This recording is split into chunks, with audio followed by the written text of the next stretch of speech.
आज के आज़ादी के 74 साल हो गए और 74 साल में आज़ादी के हमने अंग्रेजों के ज़माने में कोई शेतकरी की आत्महत्या हो गई ये नहीं सुना था। उसके बाद शिवाजी महाराज के ज़माने में भी हमने कभी सुना नहीं था कि इस देश में कोई शेतकरी ने आत्महत्या की। 1947 में हम आज़ाद हो गए और 1950 में इस देश में संविधान लागू हो गया और संविधान लागू होने के बाद इस देश में 1990 में एक एलपीजी नाम का पॉलिसी लाया।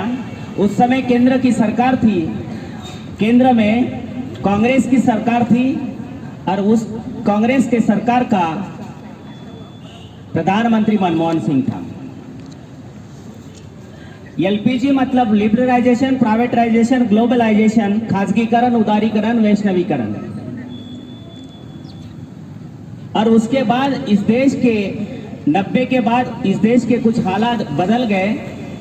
बाबा साहब ने, संविधान ने हम लोगों को 340, 341 और 342 के कलम के अंतर्गत जो प्रतिनिधित्व दिया था वो प्रतिनिधित्व का सत्यानाश करने का काम इस देश के एलपीजी ने किया। आज के जमाने में हमारे पढ़े लिखे जो लोग हैं वो पढ़े लिखे हैं, शिक्षित है, प्रशिक्षित नहीं है और जो ज्यादा पढ़े हैं वो ज्यादा नालायक है। आप साथियों, आप वकील हो सकते हैं, डॉक्टर हो सकते हैं, इंजीनियर हो सकते हैं, कलेक्टर हो सकते हैं, आईपीएस हो सकते हैं, प्राध्यापक हो सकते हैं। आप शिक्षित जरूर हो सकते हैं, आप प्रशिक्षित नहीं हो।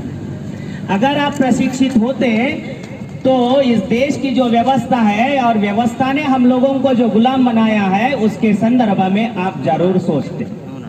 कुछ दिन पहले यही तालुका में, यही तहसील के पास, यही पेट्रोल पंप के पास कांग्रेस के लोगों ने आंदोलन किया डीजल और पेट्रोल का भाव कम करना चाहिए। इसके लिए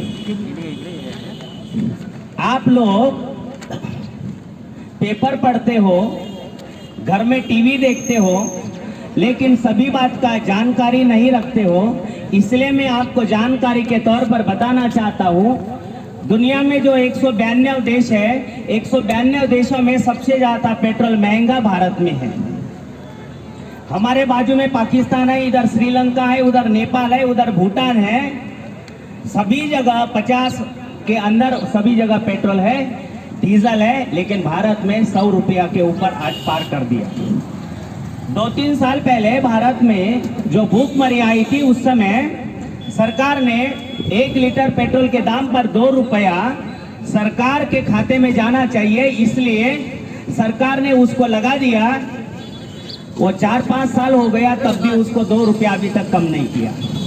वो कुछ दिन पहले जो रालेगांव में कांग्रेस के लोगों ने आंदोलन किया था, मैं उनको ये बताना चाहता हूँ, ये जो आज की महंगाई बढ़ रही है, आज के समय में ये जो हमारे सर्वसामान्य लोगों के हालात है उसके लिए सबसे ज्यादा जिम्मेदार कांग्रेस है।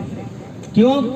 1990 में कांग्रेस ने, मनमोहन सिंह ने एलपीजी लाया और इस देश के रहने वाले जो बहुजन लोग हैं उनको जो सुविधा मिलने वाली थी वो सुविधा का सत्यानाश उन लोगों ने किया। आज के पेपर में जो पेट्रोलियम का जो सचिव है उसका स्टेटमेंट है, अगर कोई स्टेट को लगता है पेट्रोल और डीजल के भाव बढ़ गए तो उन्होंने अपने जो स्टेट का जो वेट होता है, वैट होता है, जीएसटी होता है, वो कम करना चाहिए।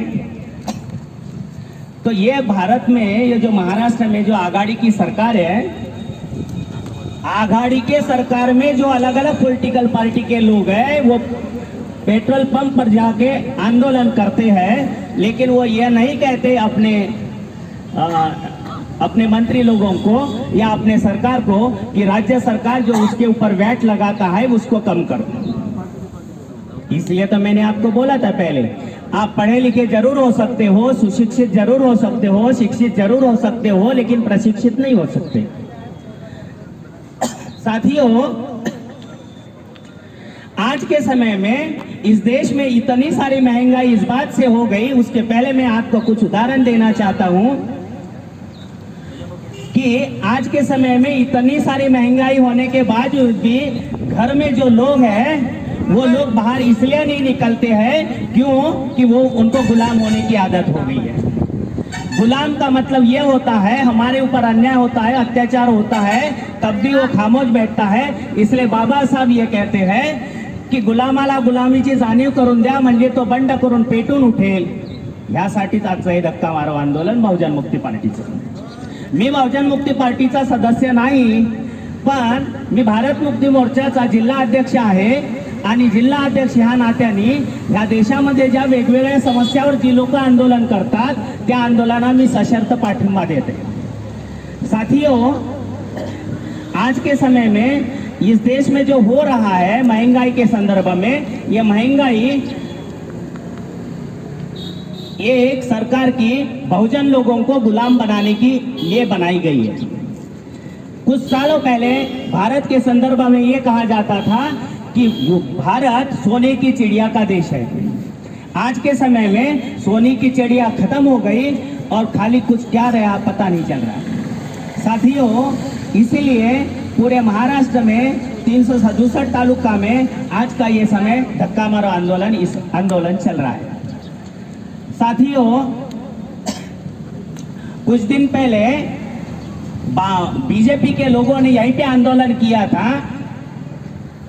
मुझे तो यही समझ में नहीं आ रहा कि इस देश में यूपीए और एनडीए, यूपीए का मतलब कांग्रेस और उनकी असेंबली पार्टी, और एनडीए का मतलब बीजेपी और उसकी अलायंस वाली पार्टी।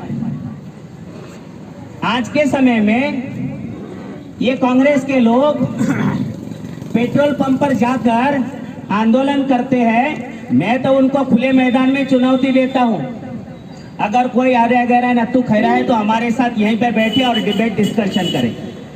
अरे भाई, ये पेट्रोल के दाम, महंगाई की बातें रोड पे नहीं होती है कम ज्यादा, वो तो संसद में होती है।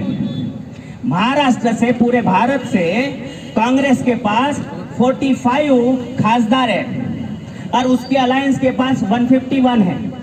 अगर 151 खासदार अगर इकट्ठा एक साथ संसद में इस सब्जेक्ट पर बात करें, संसद को बंद गिराए, एक दिन में यह काम हो सकता है। लेकिन यह सरकार, इस देश की व्यवस्था वो करना नहीं चाहती है। दूसरी बात यह है, आपको मैं उस बात को बता देना चाहता हूं, मैं आपको बताना चाहता हूं, हमारे बाजू में पांडरकौड़ा के बाद वो स्टेट लगता है तेलंगाना। तेलंगाना के 6 खासदार संसद में थे और 6 खासदारों ने संसद 3 दिन तक बंद गिराया और 3 दिन तक बंद गिराने के बाद तेलंगाना स्टेट अलग हो गया। जब 3 दिन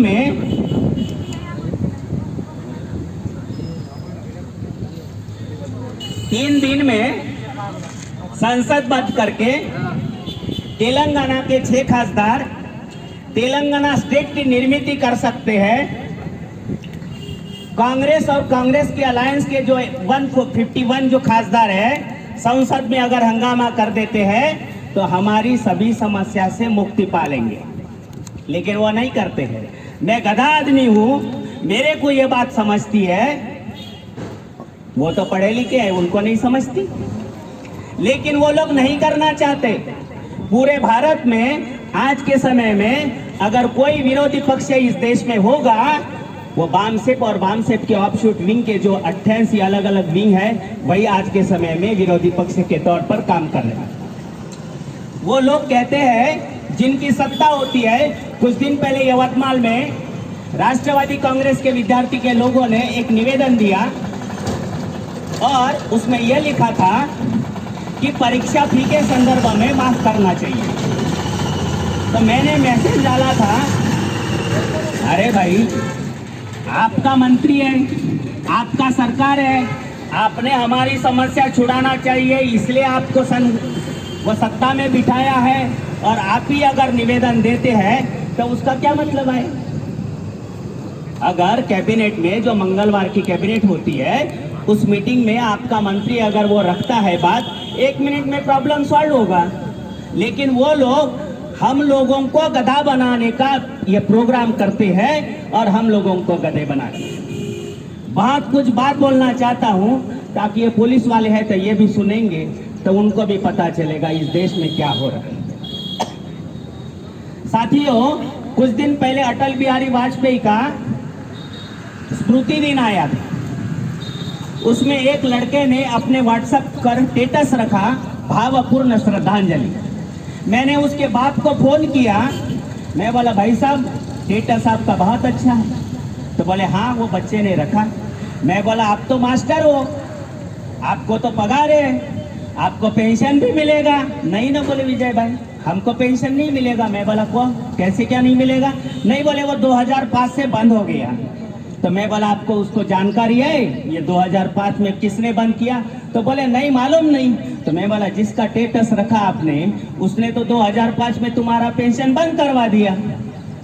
तो आज के समय में हमारे जो पढ़े लिखे लोग हैं जो 1-1 लाख पगार लेते हैं उनको इस देश की व्यवस्था का पता नहीं है। उनको इस देश की व्यवस्था का पता नहीं है। साथियों, 2-4 दिन पहले एक आंदोलन हुआ था एसटी का प्राइवेटाइजेशन के संदर्भ में।